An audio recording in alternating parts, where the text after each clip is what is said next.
In this video, we'll learn about Southwest Minnesota Arts Council's Equipment and Facilities Improvement Grants for fiscal year 2027, which runs from July 1st, 2026 through June 30th, 2027.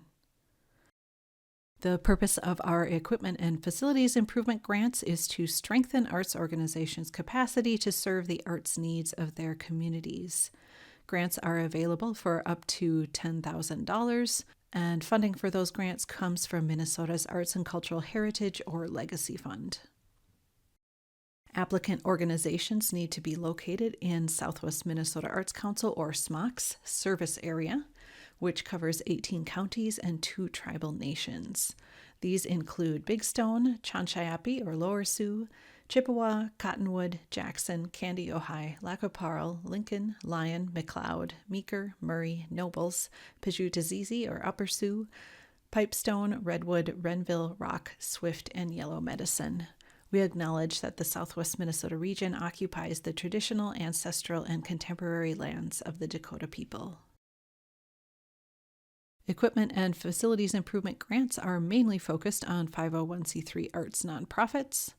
They are also open to other nonprofit organizations with arts needs and units of government, such as city, county, or tribal government. So non-arts organizations may apply if the main purpose of the equipment or improvements is to support community arts projects. If your organization is operating in the spirit of a nonprofit but doesn't have its 501c3 status yet, you can apply using a fiscal sponsor, which is an organization that does meet our eligibility requirements, and that organization would receive and manage your project funds for you. If you use a fiscal sponsor, your application will need to include an agreement that outlines how the relationship between your 2 organizations will work, and someone from the fiscal sponsor organization will need to sign your application and subsequent grant documents. Projects can include purchase of items such as sound and lighting equipment, theater curtains or rigging, trapdoors, dance floors, risers, instruments, kilns or other studio equipment for art classes, computers, tablets, printers or software, chairs and tables, office furniture, different types of storage such as shelving, cabinets, trailers, and various structural improvements, signage, bathrooms, elevators, windows and doors, and improvements to your space's accessibility. If your organization does not own the space that it uses, you will need to submit a facility cooperative agreement with your application. This is an agreement with the facility owner that will outline your ownership of and access to your equipment and improvements. There are some funding limits in regard to these grants. Applicants can only receive up to $50,000 for equipment and facilities improvement within a 10-year time frame. And organizations are limited to $20,000 per year in SMOC grant funds across all grant programs. So this may require your organization to do some planning both at the beginning of the year and over multiple years to prioritize what you want to be able to apply for. The following activities are not eligible for these grants: new construction or purchase of real estate, activities of a for-profit project organization or business, projects that don't have an ultimate art focus, educational projects within a school system. We are not able to fund equipment for schools. Fundraising events, in other words, the grant funding should allow your project to break even, not to make a profit, and you also cannot fundraise for any other cause. Also ineligible are activities that take place outside of Minnesota, since we are using state funds for these grants. Also ineligible are payments of debts incurred before the grant begins, budgets that include general contingency expenses, grant funds being used to match another SMOC grant, receiving a direct Minnesota legislative appropriation or legislatively mandated grant from the Arts and Cultural Heritage Fund for fiscal year 2027. This would be funds that are allocated directly to your organization by the state legislature. And applicants with a past due final report still outstanding are not eligible. We have one deadline per year for this program. This year, that deadline is December 9th of 2026 for projects starting February 1st, 2027 or later. Note that applications need to be submitted by 11:59 p.m. on the deadline date, which is later than it has been, so you now have more time to complete and submit your application on the deadline. You will need to choose both a start date and an end date for your project. For your start date, you'll first want to check for that earliest allowed start date because you cannot start any project activities before that date.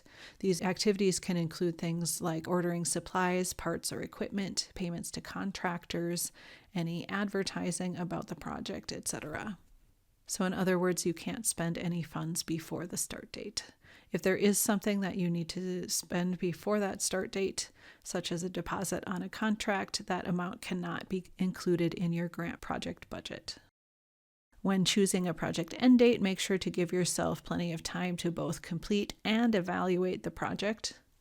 So if you are getting some new equipment, you want to be sure that everyone has time to test it out and use it, maybe have a performance and get some audience feedback. So make sure to plan for that in choosing your end date. And projects awarded in 2027 need to be finished up by June 30th of 2028.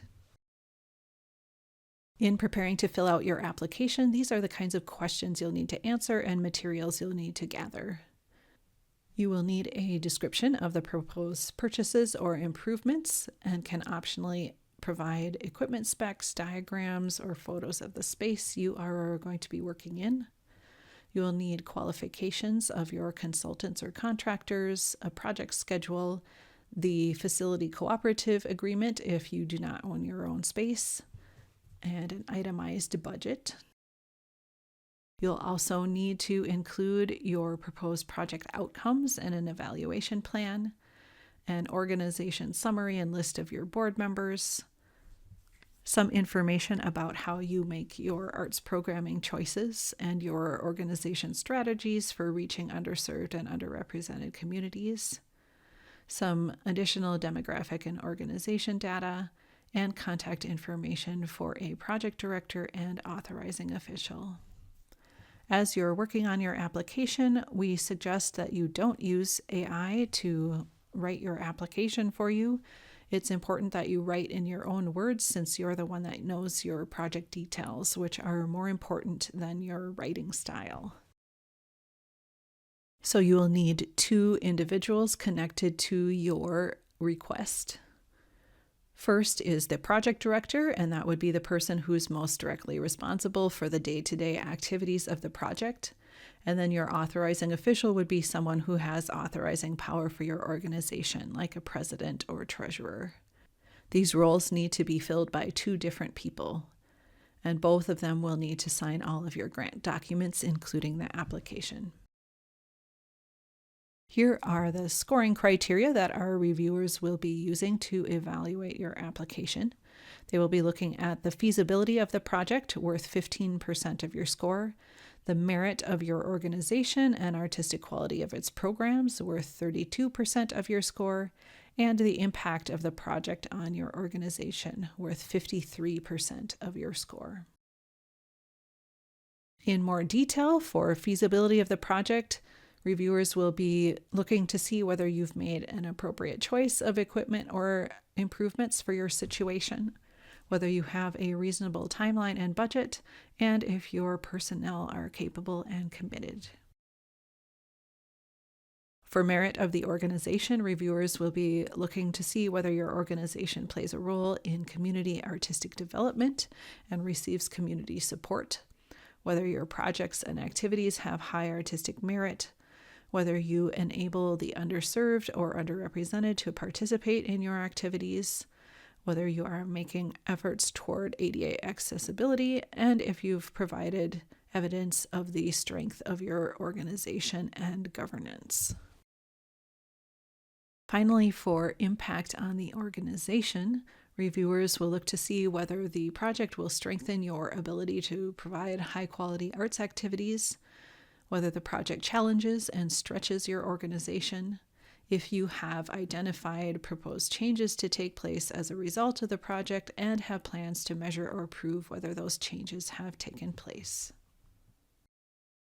SMOC staff can offer assistance in several ways as you work on your application. First, we can talk through your project with you before you get started to make sure that you are applying under the right grant program and that your project is eligible. You also can get answers to any questions you may have as you're filling out your application. You can also have SMOC staff review your application draft. If you let us know about 2 weeks before the deadline, we can take a look at your application and let you know if you're missing anything, if there's anything the reviewers might find confusing, and just give you some general feedback. So if you have time to take advantage of that, that can be a very helpful opportunity. We also have many resources available for you on our website. You will find for each of our grant programs the guidelines and criteria, important dates, including when you will find out whether you have received a grant or not, and also application and report questions in an editable format so you can see what those involve before starting anything. We also have instructional videos available, including a tutorial on how to use the online grant system, another tutorial on how our grant process works in general, along with several grant writing related topics such as reaching underserved and underrepresented communities and putting together your grant goals and evaluation plan. There are also sample documents available on the website. You can see what a contract looks like. For organizations, there's a sample fiscal sponsor agreement.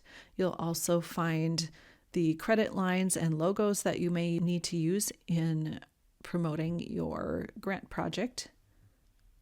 There is also the login to our online grant system, and you can find multiple ways to connect with SMOC staff.